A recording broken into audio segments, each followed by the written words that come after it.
Thank you for joining us here for LMI CPD session on the new Anglia Growth Sectors. My name is Darren Bowman, and I'm an enterprise coordinator with the New Anglia LEP, part of the Enterprise Advisory Network. For those of you who don't know, the LEP is the Local Enterprise Partnership. There are 48 LEPs located throughout England, with ours being the New Anglia LEP.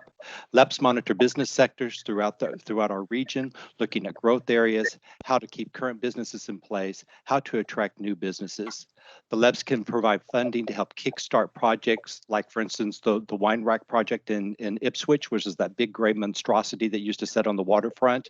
And the LEP kicked in £6 million, I believe it was, to help kickstart that project. And now today you have a beautiful apartment building with a penthouse suite at top. We also look at levels of employment and unemployment and feedback into national statistics. Today we have Simon Papworth with us. He is the economic analyst for the Norfolk and Suffolk LEP. He oversees the economic evidence base, analyzing pertinent data and making recommendations that informs both strategy and policy formation across both counties. Prior to working for Norfolk and Suffolk LEP, Simon spent several years leading the inward investment team across Essex, working with blue chip engineering and R&D companies such as Ford, Leonardo, Teledyne, and Raytheon. Simon has also worked for both UK central government and local government economic development teams, including working on EU business support project delivery, venture capital evaluation, and competition economics. He is here today to provide some insight into the potential employment opportunities that may emerge over the coming years, set in the context of the unique and challenging economic conditions we are now facing. Simon, I turn it over to you. Okay, right. So let me know if you can actually see the slide deck. We see it, or I see it. So thanks for that intro, Darren. Yep, just by way of sort of giving you an initial slide, just to give you an idea of the outline of what I'm going to chat through this afternoon. I'm going to sort of take it section by section as is laid out here, and after each section, because what I'm going to talk about at times can be a little dense, I'm going to have sort of a little pause for questions. So please feel free if there's anything that either isn't particularly clear in what I'm saying. I'm aware that sometimes as an economic analyst, sometimes you can use jargon phrases or put things in such a way that for normal people is just quite confusing or sometimes quite opaque. So please feel free to just shout out any questions and I can hopefully clarify those. So at the top there, you'll see that I've sort of questioned the idea of growth sectors with a question mark, and thinking more perhaps of growth opportunities. I think sectors is actually something that people in my line of work tend to use as a way of making sense and chunking up the economy. However, sometimes in a real world scenario, it's not particularly helpful because it tends to silo things off. That's not the way that employment, careers and jobs tend to work. So what I'm actually going to talk through as we get to sort of the heart of the presentation is 3 growth opportunities that really do cut across a number of different sectors. So first of all, I'm going to do a bit of scene setting, talking about where the economy is based on what we know, particular reference to both COVID and Brexit, because they're probably the big things that are in play just at the minute. I'll then come on to talk about the employment and skills landscape as we understand it, because we've just completed a piece of fairly in-depth analysis looking at the employment and skills landscape across Norfolk and Suffolk. I'll then say, look at the real sort of, if you like, hopefully point of interest in the presentation, which is looking to the future and recovery, and talk about those 3 strategic opportunities, and then just touch on a little bit around what the available resources and support is that's on offer. So, Simon, I'm going to interject real fast. Feel free, you all that are on here, to use the comments box as well if you want to. Yeah, if you could just keep track of that for me, Darren, because it's quite hard to keep track of that and and do the presentation, if that's okay. No problem. I'll do that for you. Brilliant, thanks. So, I'm sure, to a certain extent, just by reading the press and the media, you're largely aware of kind of what's going on at the moment. And sort of just a quick recap through this in terms of the COVID impact, and then just sort of touching on maybe one of the two things that we're thinking about in terms of our longer term recovery planning. So it is, the most severe challenge to the economy that we've faced in more than a decade. I was engaging with investment work during the financial crisis. This one that we're in at the moment, this period of recession and setback, is fundamentally different. And I think it's fair to say it's fundamentally different to anything any of us have encountered in living memory. Normally, when you face periods of recession and they are linked to some form of financial crisis, you've got some kind of model or path that you can kind of refer back to and work up a reasonably good estimation of what you need to do and what the major levers are that need to be pulled and what the path to recovery and the timescales kind of look like. That is incredibly difficult at the moment. A financial crisis that is a result of such a widespread health pandemic and subsequent tiers and lockdowns does bring very unique challenges. Understandably, some of those challenges have been felt more severely in certain parts of the economy than others. Retail, hospitality and leisure, obviously very severely hit. Anything really that relies on relatively close human interaction. There's sort of obviously some mixed thoughts on exactly how things are going to bounce back. I think the anticipation is that hospitality and leisure have a reasonably good likelihood of bouncing back, say within a year or two, and more or less being where they were. In fact, you can even look at the possibility, which I think is realistic, that the staycation market within the UK could actually really benefit from what's going on at the moment. Exactly how that pans out remains to be seen. Retail, on the other hand, and I think here we're talking about what we think of in terms of traditional high street retail, that seems set to go through a fundamental sort of longer term shift. Those factors were already in play as more and more people were becoming comfortable with online shopping and buying more and more different types of things online. And I think what this process has done is really to sort of speed up the adoption of that practice. That then brings a whole suite of challenges for what do we do in terms of the way our high streets economically and societally function, particularly perhaps in those larger urban conurbations, say your likes of Ipswich or Norwich or Bury, somewhere like that. The landscape could be quite different for places that are a little bit smaller, sort of market towns. There's some early thinking and some research to suggest actually those locations could see a bit of a benefit as a result of what's happened, but I won't go into too much detail on that. Obviously, for those people who do work in an office environment, there does seem to be a bit of an acceleration of the trend of home working. Again, quite whether there's going to be a bounce back or a snap back in terms of, I think there's a bit of a divergence at the moment in understanding and opinion as to whether or not this home working culture will become fundamentally embedded. I think it seems almost inevitable that on some level it will become more prevalent, certainly than it was before, and we'll see a sort of longer term increase in the number of hours that people do work home, even once we've got the vaccine fully rolled out and we're hopefully more or less back to normal. So just quickly looking at the unemployment rate, which is often one of the things that is talked about, obviously with most concern. It's sort of at around 5% at the moment. That does represent more than a 1.2% increase on the previous year.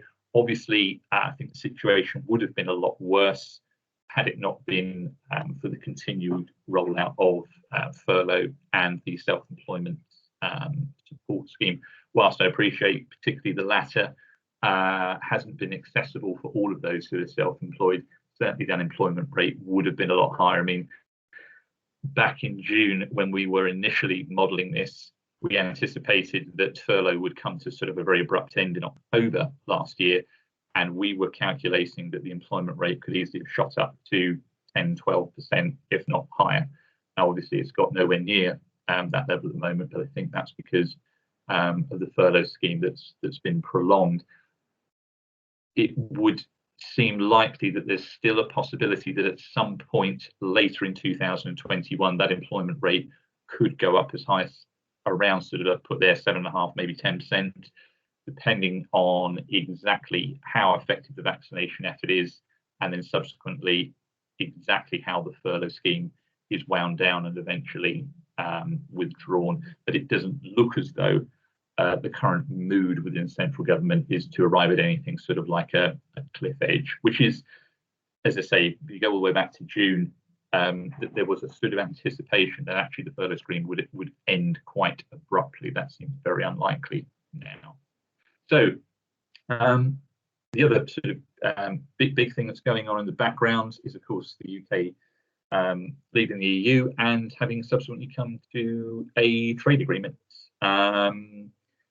What does that sort of mean? Well, so far it means that, generally speaking, there's zero tariffs for trade of goods between the border, which is essentially a good thing. There are some complications around rules of origin requirements on goods. Again, that starts to get a bit technical. I won't go into that too much. In terms of services, businesses have lost their automatic right to trade of access with EU member states. So what that means is they're going to have to sort of negotiate terms of trade and transaction deals with individual European jurisdictions. A lot of the prep work, I think, for some of those professional services in particular, had already sort of been underway before the agreement was actually reached. So not anticipating too much of a problem in that area. However, there's quite a lot in the technical detail of the trade agreement that is yet to be bottomed out. So there's still quite a bit of uncertainty around various aspects. In terms of the funding and the European programs, probably the headline thing which is in the slide, is the Horizon Europe program, which we can still access. That's about 100 billion euros research and development program, so that's a good thing. But there's a whole raft of other European funding programs, including European Social Fund, European Regional Development Fund, Erasmus, that we will no longer have access to. There is, of course, talk of the Shared Prosperity Fund, which the UK government has guaranteed will essentially backfill all of that lost European funding to regions and localities. However, again, the detail on exactly how that's going to roll out and be deployed is yet to be made apparent to us. So there's sort of the guarantee that the money will come, but quite when and how is still a little bit unclear. One of the things that is perhaps most up in the air is the understanding around data. There's a temporary agreement at the moment that allows the transaction of data across borders as it has been. That's in place for about 4 months. And then there's a 6 months negotiation window to sort of come up with what do we do after that kind of plan. So there's a fair degree of uncertainty, and obviously the digital economy, which cuts across so many different aspects of our economy. That's quite an important thing to try and sort out. Then finally, the question of state aid, i.e., in a sense, how much governments can support specific sectors or companies within their economies. We've formally withdrawn from the EU state aid regulations, but that doesn't mean that we can kind of just do whatever we like. There's an understanding that we set up an independent body which evaluates each sort of state aid case. However, that hasn't been established yet, and there will no doubt have to be some test cases because I think there's likely to be a degree to which we'll have to have some kind of parallel arrangement with the EU to make sure, in a sense, the EU doesn't feel that the government is completely unfairly or completely unduly supporting companies that give them a massive competitive advantage in the market. So in terms of the potential impact of Brexit, back in January of last year, we did some analysis with a consultancy called Metro Dynamics, and we worked up a report that looked at the potential impact on the Norfolk and Suffolk economy. And I think really the findings that were there last year are actually still pretty valid. We're obviously focused on the column that says deal agreed, because that's the situation that we've landed up with. And as you can see there, it seems likely that over a period of about a decade between now and 2030, there will be reductions in the overall level of GDP, gross domestic product, i.e. everything, the value of everything that the economy produces, and the income per capita, i.e. per head. Obviously, freedom of movement is another big thing that's gone, that will present some quite big challenges for certain segments of our economy. I think these things tend to be phrased in that it's mainly an issue at the sort of lower end in terms of skills and labour and competence in the economy. I think that's certainly true. You know, when you look at, for example, some of the fruit picking and food processing operations across the two counties, they're reliant on 70–80% or more of their workforce coming from EU nations. So if there's more bureaucracy and cost, that will have an impact. But I think there's also some issues around access to expertise and talent really throughout the whole economy that we're going to have to find a way of addressing, whether that's getting people from other parts of the world, whether that's calling on more people and training them, if you like, as homegrown talent. We'll kind of have to wait and see, but there's likely to be a bit of a short-term transition issue there. And then finally, there's just a bit of a reference to potential impact around the value of sterling and how that relates to trade. I appreciate quite a lot to cover, so I'll just pause there for anybody with any questions.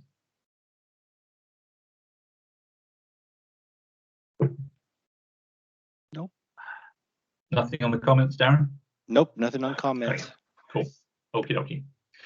So I'm going to sort of run through here where we are right now. And this is really looking at the working age population, or the working population within Norfolk and Suffolk. I'm going to be looking here not just at young people, but the population as a whole. Again, there's been a lot of coverage in the media, sort of the severe impact, if you like, on young people of currently what's going on. Whilst I think that's absolutely valid, when we've looked at the underlying data, for example, around claimant counts, and you can break that down by age demographic, actually the impact has been pretty widespread. It's pretty even across all age categories.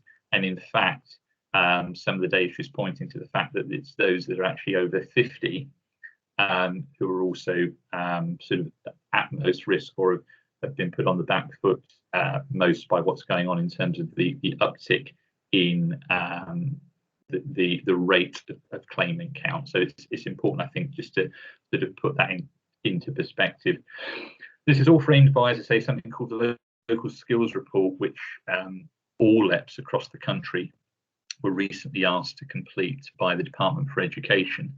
And the purpose of that was really to produce something that gave an overview of what the skills levels were, and really to try and do some demand and supply gap analysis, i.e. what does your local economy need, what does your current local economy have, and what are the things that you need to do to try and address that. And the mechanism to address that is through something called skills advisory panels. I'm happy to talk a bit more about what those are, but I don't want to dwell on it too much. And in some ways, the Local Skills Report has confirmed to an extent quite a lot of what we did already know, and it's just sort of thrown into sharper relief, actually, perhaps what we need to kind of focus on if we want to get our economy moving in the right direction. And really, those things are somewhat separate from what's happened with COVID and Brexit, i.e. there are still those underlying drivers, those underlying issues that we absolutely still need to address, albeit we probably need to be mindful of what's happened kind of more recently. Simon. Yeah. I had a question. Who would be a part of the skills advisory panel? So the skills advisory panels, again, this is very much something we were asked as a LEP to form again by the Department for Education. And they came in the wake of something called the local industrial strategies. Local industrial strategies were not just a narrative about what is the local economy like.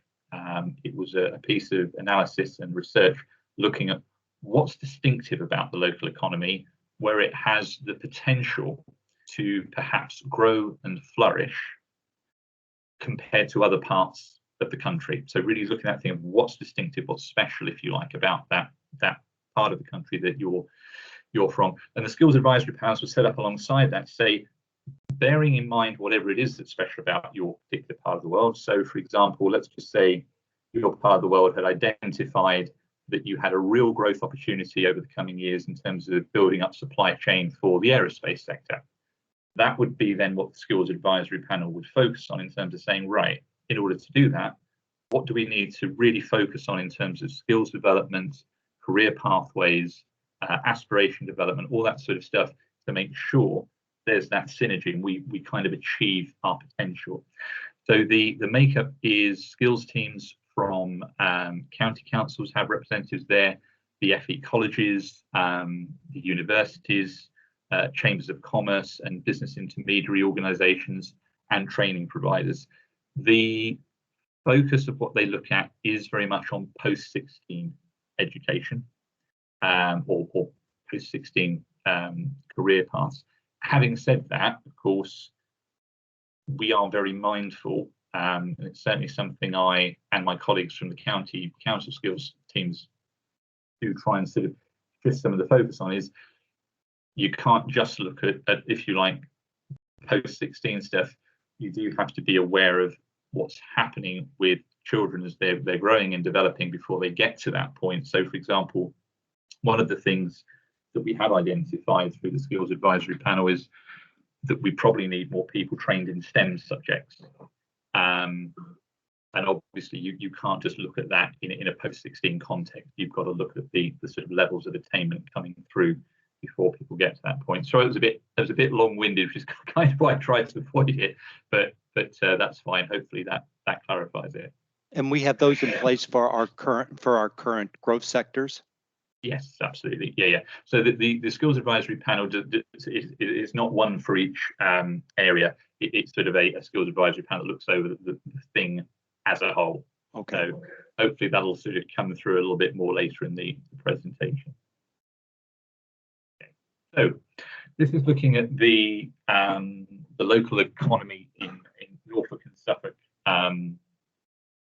through the lens of employment by sector, and you can quite clearly see from this breakdown that health, education, accommodation, food services, retail and manufacturing make up the largest percentages, all of those above 8%.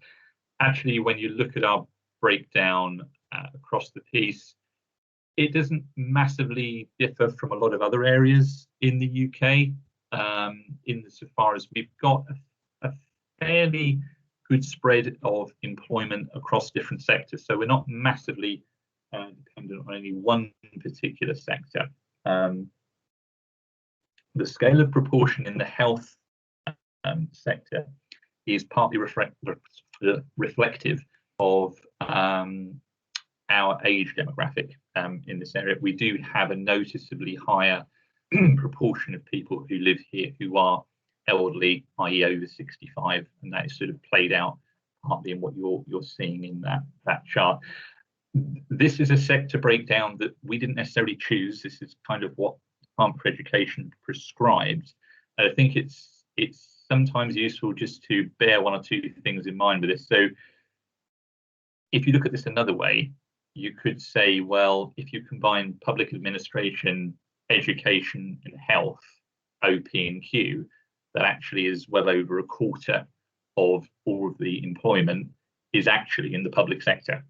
And that's another way to look at this. Again, that's not massively out of kilter with many other comparable regions in the UK, but it's something that's important to bear in mind when sometimes looking at this breakdown.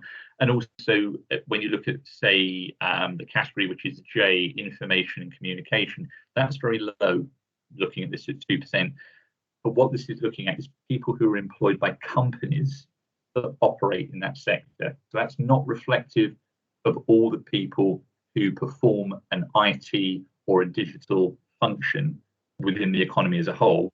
It's just looking at those companies who are specifically employed in that sector.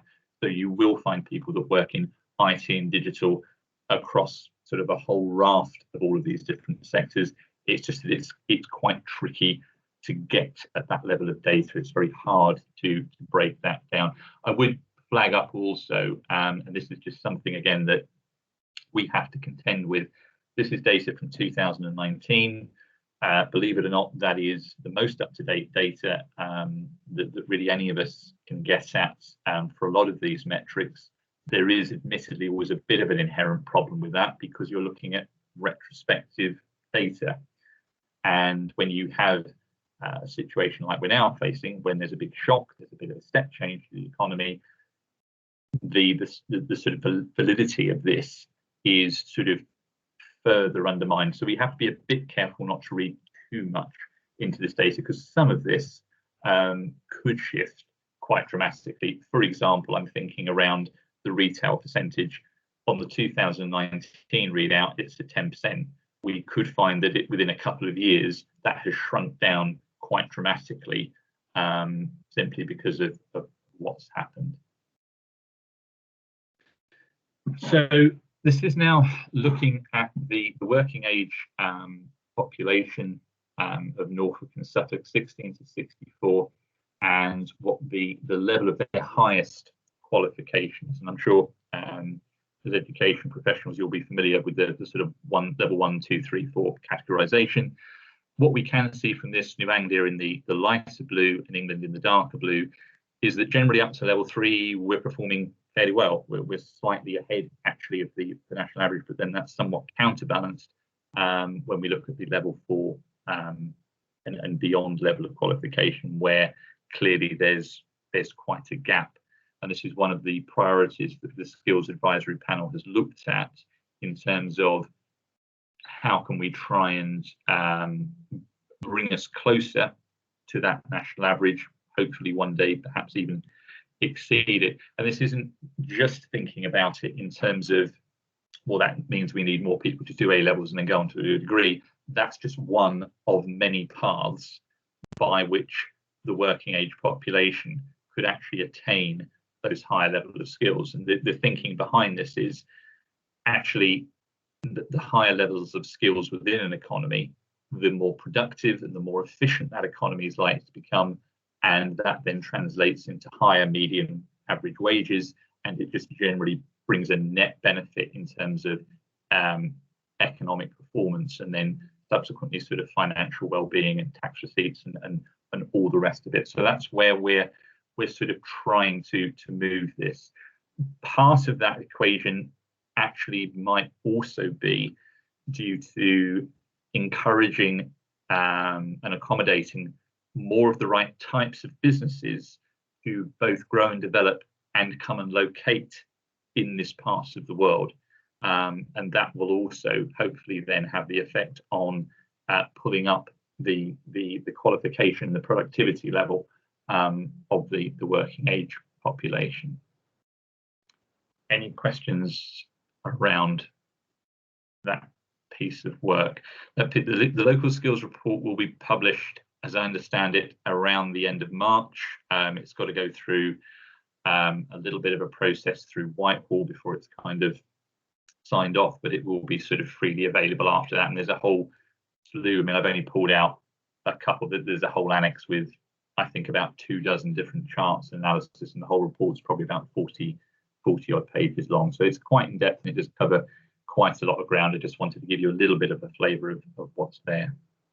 I have a question for you, Simon. I'm not sure. Were people with no qualifications employed or unemployed? So this is looking at this isn't looking at, if you like, necessarily by employment. This is looking at just the population as a whole. If you see what I mean. Okay. Yeah. Okay. Yeah, that's answered it. Thank you. Yeah. Any other questions? Anything in the chat? Nope, that was it right now. Thank you. Okay.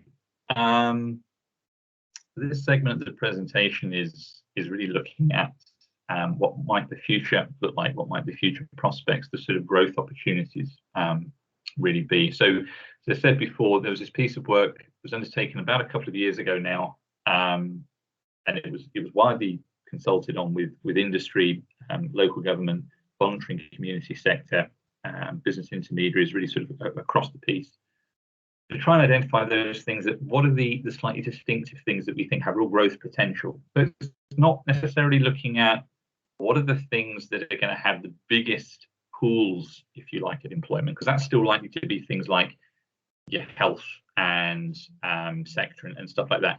But more, where's the growth going to be, and where's the growth going to be in opportunities where there are sort of those things, but perhaps a good mix of jobs, both at sort of high, medium, and sort of low level in terms of skill. Where's that really going to sort of come from? And the three things that were identified were clean energy, Agri-food, and ICT Digital. I'm just going to sort of walk through sort of a quick overview of what these look like and explain a little bit more about what we're talking about when we refer to these. So this is clean energy. As it says there, this incorporates nuclear, gas, and offshore wind. You could probably also, in terms of where we're going on this, throw hydrogen into that, because hydrogen as a heat source for potentially domestic industrial heating is sort of starting to ramp up as a possible solution. And you've got there really sort of a breakdown of what the headline metrics are across the top of what the opportunity looks like at the moment in terms of its overall value at 1.4 billion. This is just Norfolk and Suffolk. The number of businesses, the number of jobs, the GVA per job, the exporting value, and the growth rate. For anyone who's unfamiliar with what GVA is something gross value added. It's a productivity metric. It's kind of saying what's the, if you like, the value per job within a given area of work or a given sector of employment.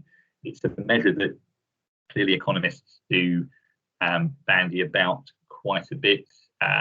Productivity, in terms of what does that actually mean? I suppose the simplest way to explain it is what's all the costs that you put into something at kind of the back end. So your overheads, your cost of materials, your cost of running kit and machinery, employing people, versus in terms of your output, what do you sell your product or your service for? And that margin in between is kind of your gross value added. It's a kind of slightly more sophisticated, I suppose, or nuanced way of looking at sort of the overall efficiency or profitability kind of what you're doing. Within this part of the world, we do have some pretty unique opportunities, particularly around offshore renewables, potential of the nuclear projects at Sizewell, and just generally really in terms of clean growth. There is quite a lot that is forecast to take part in this part of the world. And you've got there on the right-hand side just a bit of a readout of some of the larger organisations and the larger private sector players that are really kind of behind this. So in terms of perhaps the jobs that are particularly connected to clean energy, you've obviously got the installation and the maintenance and operation of all of the facilities and the actual power generating, particularly around nuclear. There's a huge construction requirement. I mean, I think in terms of scale, when I've looked at some of the project scoping, it's way in excess of, say, something that was connected around the London Olympics in terms of all of the construction need that is around a project of that nature. If you then sort of think about it a bit of a stage further on, as we move from a carbon to a decarbon or decarbonising our economy, everything becomes based on an electricity supply side. All of the jobs, again, that are connected with the installation, the upgrade, the maintenance, the retrofitting of industrial premises, domestic premises, charging points, everything that you can think of in that sort of comes within this scope.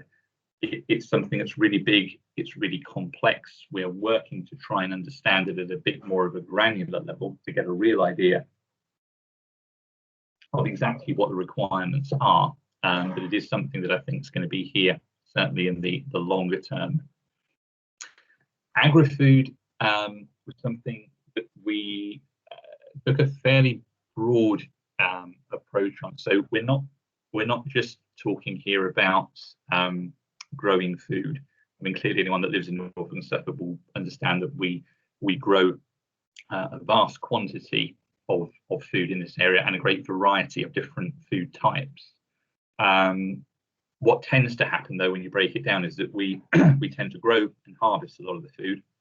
It's then put on the back of a truck or train or whatever else, sent off to another location. It is then processed somewhere else in a lot of instances, not in every instance, but a lot of instances, and then it comes back and it is shipped out from one of our ports. The problem with that is a lot of the value added activity is in that processing bit in between. So a big part of the ambition of where we're hoping to take things is that more of that type of activity is actually retained within Norfolk and Suffolk, so that we actually get a bit more value out of the whole process in that. The other aspect that the agri-food opportunity encompasses, and it's why Norwich Research Park is on the slide, is that we do have, particularly at that location on the research park, a real global notoriety and strength around understanding how to grow things more efficiently with greater nutritional value. So it's that real sort of connectivity between the growing food that has benefit to both the climate and the human kind of condition, if you like, that is all sort of around that opportunity at the Norwich Research Park. Simon, again, we've got sort of great diversity in what's going on. Yeah. So I had a question. On the middle bit you're talking about, when you want to get more of the business in here that actually process that food, what's the barrier to them coming in here? Do you all know what that is? Well, the barrier in terms of what it's been in the past is, I think, something that's largely is part of sort of an established supply chain. So what we need to do is to actually anticipate, if you like, how that supply chain is going to change over the coming years. I think it's likely to change, and that we're in a position. So there's different factors in play. One is yes, around a sort of more commercial property location driven aspect that has to be looked at. There's also issues of really just getting more efficiency through the system. So for what food processing also we do have here, there's an understanding that perhaps we're not doing it in quite the efficient way that we could. So it goes back to that combination of doing better at what we're already doing, but also at the same time attracting new investment into the area and encouraging people to locate here so that more of it's actually retained. Okay, thank you. And then ICT Digital. So this is perhaps one of the ones that in some ways is arguably, I think, sort of, you could look at it one way and say is the most important, but at the same time is sometimes quite difficult to articulate. So if you think about ICT and digital just as a sort of standalone sector, we do have one or two locations, for example, Dastrel, Park at BT, that are really sort of, again, globally recognised as really important R&D centres. But it's not really just about that. We were looking at ICT Digital here in a much broader sense, on the understanding that if we want our clean energy opportunity, if we want our agri-food opportunity, and actually just about every other aspect of the economy you can think of to grow in a really positive way and at a sufficient rate, actually one of the key things we have to do is really develop the underlying digital skills connectivity in terms of infrastructure, but also in terms of skills and adoption of digital practices across the economy. And it's actually quite interesting to look at what's happened as a result of this pandemic and the way that it's actually forced people to think and work differently about their work practices across the piece, really. And so it's important to try and think about this as not just jobs and opportunity within the ICT digital sector in terms of like software programmers or computer science or software engineering. It's much broader than that. It's actually thinking about how digital is now embedded in every single sector, you know, from financial services right across through health and well-being, through to engineering and manufacturing. I mean, my previous job, when as Darren mentioned, I was working with some of the really big blue chip engineering companies. Their biggest demand was for software engineers and software programmers. That was the thing that they were really desperate for. So there's a real sort of hunger in the market, if you like, for people with that digital skills background. And it really is something that we're looking at as an enabler and something that really links and supports the drive of everything going forward. And that sort of cuts across. I think that there's opportunities for people, I think, at both sort of, you know, the scale of some very big companies, medium-sized and small companies. It really cuts across the whole gamut, really, of the economy. Just a bit of work that's been done recently, a bit of in-depth research that a colleague of mine at Suffolk County Council has done, and this is really just sort of the headline piece of the findings that he came to. He was looking at Norfolk and Suffolk as a whole, but it's really looking at that piece that there's also some real advantages in terms of average wages for people in those types of occupations are normally very competitive, and that there is this potential for growth really across the piece. So it's both in the sort of very technical end, but also for those working in the sort of sales, business development, marketing, and director level positions around that digital piece, that there's also sort of massive opportunity in that as well. And you know, that would extend true beyond Norfolk and Suffolk. That's probably true of something that's more of a economy-wide shift. But I think when you put it in the context of what's likely to go on in Norfolk and Suffolk, it really has importance and significance in terms of underpinning what we want to try and achieve. So we have, just by way of well, actually, I'll just pause there just quickly, just in case there's any questions on that before I just jump ahead to the next one.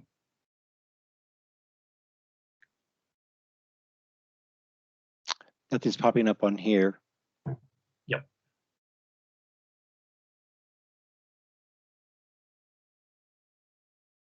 Sorry, Dan, did you say there was a question? No, I did. No, so nothing has popped up. I'm sorry. Nothing has popped up. Sorry. If you are interested to look in more depth, having said that we shouldn't necessarily think about sectors, there are these things actually called sector skills plans, which again have been quite in-depth pieces of research, trying to understand what the demand profile in different sectors is likely to be, both in terms of the volume of employment and the types of skills in each of these sectors, going forward to about 2025, 2036, depending on the sector. As you'll see from that list, it's pretty comprehensive in terms of the coverage, and this is very much focusing on Norfolk and Suffolk. They're available on our website. They are relatively technical reports, which is why I haven't really gone into them in too much depth here. But it just sort of gives you an idea of what's there. Probably one that might be worth as a starting point is looking at the one that says emerging technologies. I think that's quite an interesting one to look at from the digital and clean growth sense of kind of trying to understand this.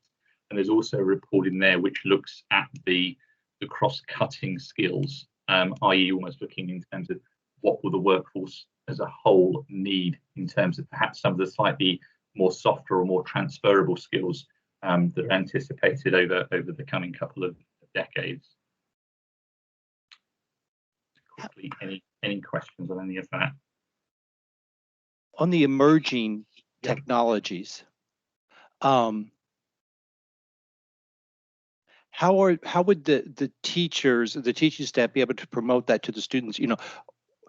What can they tell them that what's out there growing? I don't know quite what I'm asking. How would they know what to study? What is there stuff in college or in university or college already in place that they could learn in order to enter these emerging fields, or are they so new that it's still kind of up in the air how they learn about them? It's a good question, actually. I mean, I think like a lot of these things, I think it's a question of yes and no. I think there is, in terms of, I think there's a fairly clear understanding that a lot of these emerging technologies are reliant on you having a reasonably good set of STEM skills. That's often quite a given as a sort of foundation. Having said that, it's interesting when you then go and talk to some of the employers, and you say to them, what are some of the skills that some of the people, the younger people that are coming through that you feel they really need? Actually, a lot of their focus is around more of the softer skill stuff, where they say, well, actually, they're technically really proficient, but they're not terribly good at communicating their ideas. They're not terribly good at interacting within teams. So there's actually a bit of a combination, I think, of some of the really technical stuff that needs to be nailed, but also perhaps as people progress through their education career, and perhaps as they get closer to that world of work, actually sharpening up some of the softer skills stuff. There is also a bit of a challenge, going back to the digital skills report that I mentioned, Contact with Mine compiled, particularly around, say, software programming, computer engineering, the specific skills that are required within the industry do move at a pace, and therefore, say you're proficient in one language right now, in 4 or 5 years' time, that could effectively become obsolete, and you need to learn sort of the next iteration or the next one that's sort of coming through. So this is something the Skills Advisory Panel is very much looking at. We're really trying to shift thinking, I think, perhaps, which is not necessarily widespread, but I think it's somewhat widespread, around you sort of get trained in your early part of your life with a set of skills, and then you go into the world of work and you largely use that same set of skills all the way through your career. And actually, it has to be far more of a process of ongoing training and ongoing skills development right throughout your career. To a certain extent, I think that has implications for obviously individuals, but also I think for companies and businesses think about in that way. I mean, it's a bit worrying when I've looked at some of the data around the extent to which companies, this is companies as a whole, not picking on any one company or group of companies, because obviously there'll be variance, but companies as a whole, there's been a bit of a downward trend in the amount of resource and money that companies have been allocating to staff training or staff reskilling over the past sort of 5 to 10 years. Actually, with everything that's going on in the background, that's not a good situation to be in. If anything, we probably need companies to start ramping that up. There's probably a whole raft of commercial reasons as to why that's happened, but I think in some ways we have to do all that we can to try and turn that metric around a little bit so that there is more of that continual sort of development and training going on. Hang on a minute, there's one here. Hang on, please. Is there a demand for linguists within local companies, or are they relying on English as an ongoing business language? Don't know. I think is the short answer. It's certainly not something that's presented as a particular issue in Norfolk and Suffolk. I mean, I think, obviously English, for various reasons, tends to be the predominant business language of the world. And there hasn't been anything that I've picked up that's been particularly a sort of driving need around linguistic capability. Not to say it doesn't exist, and it may well be quite prevalent in certain niche areas, but it doesn't seem to be a sort of economy-wide or particularly pronounced that I've picked up on. Thank you. Any more? Nope. That's so sort of just as a quick kind of summary, really. I think sort of three key takeaways. In terms of perhaps communicating to younger people in particular, I think there is a great diversity of rewarding opportunities out there in the local economy, and I think that's set to probably grow. And sometimes that's perhaps particularly not well perceived. I think part of that is that sometimes the business community itself perhaps hasn't been, over the years, this is a long-term thing, over the years, been quite as well coordinated perhaps in terms of promoting what's there as it perhaps could have been. They tend to have been a bit conservative sometimes with a small c, and perhaps therefore the awareness isn't there. I think it's important to think about skills that, as I say, that are aligned to opportunities rather than thinking about specific sectors. Going back to the idea of, within that clean energy, clean growth piece, actually there's likely to be a huge demand for people with engineering, construction, trade skills, mathematics, a lot of technical sort of skills related stuff in there, but also there will be opportunities that do contain more skills around things like business development, like sales, things that you perhaps traditionally think of as a bit safe. So it's quite varied in that sense. And yes, just to sort of say, young people will be affected by the impact of COVID. I think one of the things that's obviously a bit of a concern is that quite often, I think in my own personal experience here as well, your first exposure as a young person to the world of work is very often in something like retail or hospitality of some variety. And if those opportunities are somewhat reduced or constricted by what's happened and what subsequently happened, just the sort of general exposure opportunities for young people could, certainly in the short term, become a bit less, and that can have a sort of effect on really sort of developing some of the skills that you need in the workplace. Having said that, there is a lot of dedicated support out there for young people. I'm sure, Darren, you could probably speak to that far better than I could in terms of what's actually out there and the different pathways that are now available to young people. And then just finally, wanted to just quickly touch on clean growth. It's something that clearly central government appears to be very keen on, and it seems to be something that the political opposition at the moment seems to be very keen on. So I think, regardless of whoever's in charge, it's something that's going to be high on the political agenda, and it is something that forms part of a golden thread through our local economic strategies. This idea that we try and do all that we can in terms of particularly reducing our carbon emissions. So whether that's through renewable energy generation, improvements in insulation, retrofitting of properties so that they're more energy efficient, greater adoption of different transport practices, including working from home, electric vehicle infrastructure, greater take-up of EV. It's that whole raft of things that I think does actually offer the prospect of sustained employment actually for a number of years because of the scale of the undertaking. On the one hand, you can look at it and say, my God, that's a huge raft of stuff that needs to be done. And it is. But that means in order to achieve it, there's going to have to be an awful lot of activity, and that could actually act as something of a stimulus.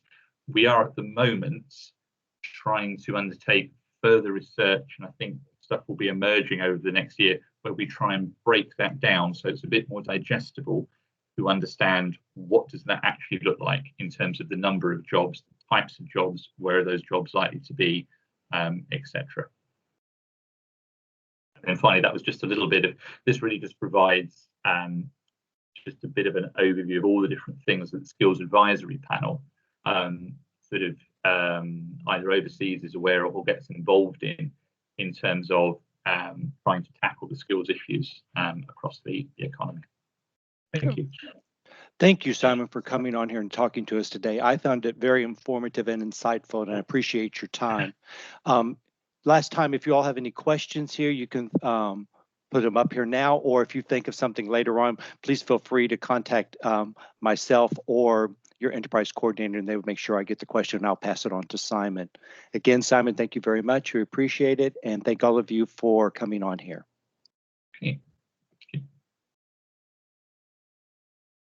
And we're good. Okay. Okay.